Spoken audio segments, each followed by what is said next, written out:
رمضان أهلا مرحبا رمضان. وصحبتي كنتم معينا طيبا، كنتم بظني صفوة الصحبات، كنتم بظني صفوة الصحبات. السلام عليكم ورحمة الله وبركاته، حبيباتي ومحباتي من قناة سفيرة السعادة، كل عام وأنتم بخير. الحمد لله الذي بلغنا رمضان. مع أول حلقة من حلقات شهر رمضان حاولت إن أنا أختار حاجة تبقى جوهرية تمسنا وتبقى فعلا تغيير لحياتنا للأفضل.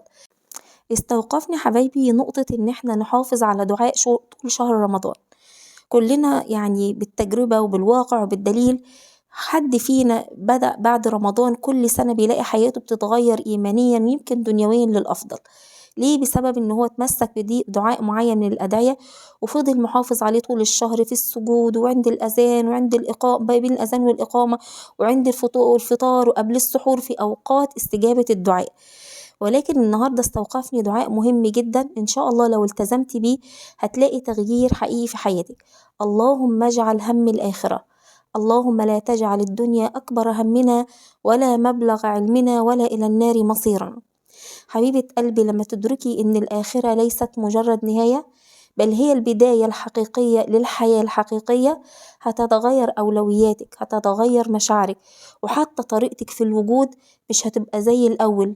مش هيبقى دايما تعبان علشان توصلي لأهداف مؤقتة في الحياة، ويبدأ دايما كل شكواكي ما عنديش كذا، محرومة من كذا، عندي مشكلة كذا. هتبقى مشاكلك كلها مش محصورة في المشاكل الدنيوية، هتبقى ساحة للتحضير لما هو أعظم. مش هتبقى حياتك عبارة عن تنافس وسباق عشان توصلي لأهداف مؤقتة، هتبقى عشان توصلي لهدف أسمى وهو دخول الجنة. كل ما يزداد وعينا بالحقيقة دي فعلا هنعيش الحياة بحكمة أعمق وبراحة فعلا مش هيفهمها اللي فعلا بيدوقها. عارفين يا بنات معنى الدعاء اللهم لا تجعل الدنيا أكبر همنا ولا مبلغ علمنا ولا إلى النار مصيرنا؟ هو معنى دعاء اللهم اجعل همي الآخرة. لما تلتزمي بالدعاء ده وتعيشي كده الهدف الحقيقي لوجودك في الدنيا، هتبقى الدنيا مجرد وسيلة مش هتبقى غاية. مش هتبقي تقيسي نجاحك في الدنيا بالمكاسب المادية أو المناصب الاجتماعية، لأنك هتدركي فعلا إن أعظم النجاحات هي التي لا ترى بالعين المجردة. من كان يريد حرث الآخرة نزد له في حرثه، ومن كان يريد حرث الدنيا نؤته منها وما له في الآخرة من نصيب. مش هتشوفي بعد كده العمل اللي انتي بتشتغليه في الدنيا ده وسيلة لجمع المال بس، ده هيبقى مجال من خلاله انك تعملي منه عمل خير كمان للآخرة. حتى ولو كان دورك صغير في الوظيفة أو الحياة اللي انت عايشة فيها، يبقى حتى شغلك في الدنيا هيبقى هدفه برضه، وتصححي نيتك انك توصلي لهدف أخروي. مش هتبقى العلاقات بتشكل عليكي ضغط، لأنك مش هتبقي أصلا همك رضا الناس خالص، هيبقى همك إرضاء من بيده قلوب الناس. مش هيبقى بعد ما تلتزمي بالدعاء ده وبعد لما يبقى فعلا مش همك الدنيا بل همك الآخرة، مش هتبقي بتسعي للراحة بمعناها الدنيوي فقط. يعني لأنك هتعرفي إن السكينة الحقيقية أو السلام النفسي حبيبة قلبي هيبقى من خلال علاقتك القوية بالله عز وجل، ومن خلال الرضا والطمأنينة والسكينة اللي بيتحطوا في قلبك، اللي مش بيساويهم كنوز الدنيا مهما كانت. وهيبقى سعادتك فعلا من جوه قلبك نابعة مش من الظروف الخارجية. الخوف من الفشل هيقل عندك كتير، بل مش هيبقى أصلا موجود. بعد كده مش هتخافي من الفشل مهما كان، لأنك أصلا عارفة إن النجاح نفسه مش بالمقياس اللي بيراه العالم أو البشر، بل كما يراه الله عز وجل وكما يحدده لك وكما يقدره لك. مش هتهلعي أو هتنزعجي عند الخسارة، سواء كانت خسارة في أي نوع من أنواع الخسارة في الدنيا. يعني لأنك هتعرفي وقتها وهيبقى عندك اليقين إن لو حاجة ربنا خدها منك فأكيد خدها منك علشان هو ده الصح ليكي وهو ده المناسب ليكي، أو في تعويض هيجيلك قصاده بعد كده في صورة تانية مش لازم هي نفس الحاجة. هتبقى عارفة إن مقاييس الرزق في الدنيا مش في الحاجة اللي في إيديكي بس، ممكن تقعدي تتفكري وتلاقي ربنا اداكي فعلا حاجة موازية ليها، والحاجة اللي موازية ليها هي الأصلح ليكي، وإن الحاجة اللي راحت دي مش هي الأصلح ليكي أبدا.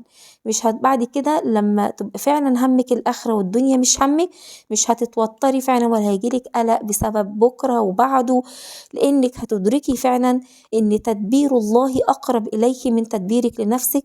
اللهم دبر لنا فإنا لا نحسن التدبير.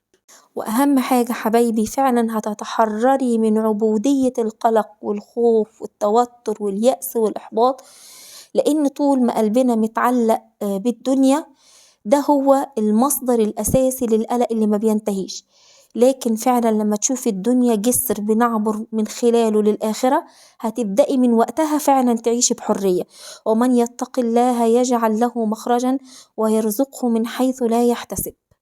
لما يبقى كل همك يا حبيبة قلبي فعلا الآخرة والدنيا مش همك خالص، هيبقى كل حاجة بتفعليها في الدنيا هتبقى عبادة. طبخك هيكون عبادة، تنظيفك للبيت هيبقى من خلاله نية عبادة، وانت بتاكلي هيبقى برضو عبادة. هتتغير حياتك كليا. فمن يعمل مثقال ذرة خيرا يره، ومن يعمل مثقال ذرة شرا يره. هتعيشي لله، ربنا هيفتح لك أبواب الرزق وهيسدد خطاكي ويجعلك فعلا في كل خطوة تسديد وتوفيق. اليقين اللي هتعيشي بيه الحقيقي، اللي انت فعلا هدفك الوصول للآخرة والوصول للجنة إن شاء الله، هو ده اللي هيخليكي تعيشي بيقين، مش هيخليكي تتخلي عن الدنيا بمعنى الاكتئاب أو تنعزلي عنها بمعنى الكآبة، بل على العكس تماما. ده انت فعلا هتبدأي تعيشي الحياة بطريقة صحيحة مختلفة، بعيدة عن القلق والتوتر والاكتئاب، لأنك هتعلمي إن كل شيء بيد الله عز وجل. هتعيشي بهدوء، بطمأنينة، بشغف وبطاقة عالية جدا. هتتعلمي كيف تعودي دائما إلى الله عز وجل في كل سكناتك وفي كل حركاتك وفي كل مواقف حياتك. قل إن صلاتي ونسكي ومحياي ومماتي لله رب العالمين. لما تعيشي للآخرة وبس ربنا هيفتح لك أبواب الدنيا، ولما هتعيشي للدنيا بس فعلا هتبقى سجن عليكي، وكل حاجة عايزة تطوليها مش بتطوليها بسهولة، ولو طولتيها بتطوليها بعد معاناة وقلق وتوتر وسهر ليالي واكتئاب وعصبية. ليه؟ لأن فعلا وقتها هيبقى همك الدنيا اللي هو مصدر القلق ومصدر التوتر فعلا. لما تتيقني حبيبة قلبي إن الآخرة هي الحياة الحقيقية، هتتغير دنياكي تماما. يطمئن قلبك فعلا برزق الله عز وجل. لا مش هيبقى رزقك ده واللي انت يعني طول اليوم هو محور حياتك، مش هيبقى شغلك الشاغل، مش هيشغل بالك ابدا، لانك هتعلمي فعلا وهتتيقني ان رزقك مكتوب، وان الله هو الرزاق الكريم الخافض الرافع الباسط المعز المذل السميع البصير. مش هتسعي للدنيا بالجشع، هتعلمي ان الرزق يأتي بالسعي، ولكن يبارك باليقين وبالتوكل على الله. يعني مش هتبقي دايما خايفة حاجة تفوتك، حاجة تفقديها، لأن الله عز وجل يفتح لك بابا واحدا يغنيك عن كل ما كنت ترقدين خلفه، وهو باب الرضا وباب القناعة. ودايما تتيقني إن الله هو الرزاق ذو القوة المتين.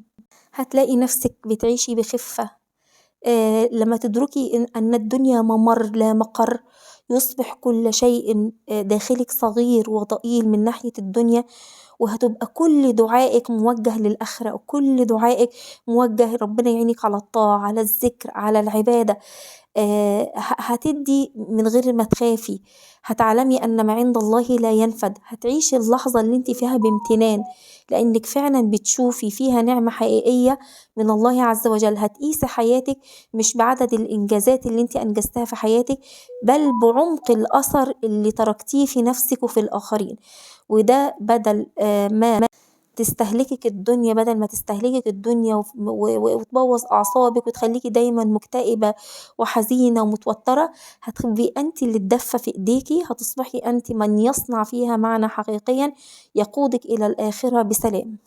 لما يبقى فعلا هدفك الآخرة والدنيا مش همك، هتبصري الحكمة وهتختفي الفوضى من نفسيتك ومن قلبك ومن عقلك. شتات الأمر ده مش هتلاقيه جواكي.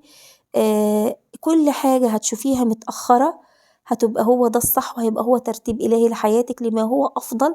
كل حاجة هتشوفيها بعد كده هتخسريها في حياتك مش هتزعلي عليها ولا هتعيطي ولا حياتك هتنهار، لأن ده هيبقى حماية ليكي من فشل كان محقق، بس ممكن يكون درس بيرفعك لمكان انت مش تتخيليه.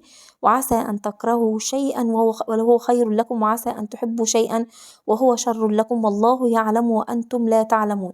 هتثقي بحكمة الله عز وجل، هتجدي في كل منع عطاء، وفي كل ابتلاء هدية، وتحت كل محنة منحة، وفي كل تأخير لطف خفي يقودك فعلا لما هو خير لك، سواء في الدنيا أو في الآخرة. وزي ما قلت لك حبيبة قلبي، لما تدركي إن الآخرة ليست مجرد نهاية بل هي البداية الحقيقية، هتتغير زي ما قلت لك أولوياتك وأفكارك ومشاعرك، وحتى طريقتك في الحياة هتبدأ فعلا تتغير. اللهم لا تجعل الدنيا أكبر همنا ولا مبلغ علمنا ولا إلى النار مصيرنا، اللهم اجعل هم الآخرة. أختي وحبيبتي وصديقتي وأمي وبنتي اللي بتتابعني في القناة، صدقيني إذا جعلنا الآخرة همنا أتت لنا الدنيا راغمة، أتت لنا الدنيا راغمة. دمتم في أمان الله حبيباتي، ما تنسيش لايك للفيديو ده وشير مهم جدا عشان غيرك يستفاد، ولو أول مرة تشرفيني يسعدني اشتراكك. دمتم في أمان الله، والسلام عليكم ورحمة الله وبركاته.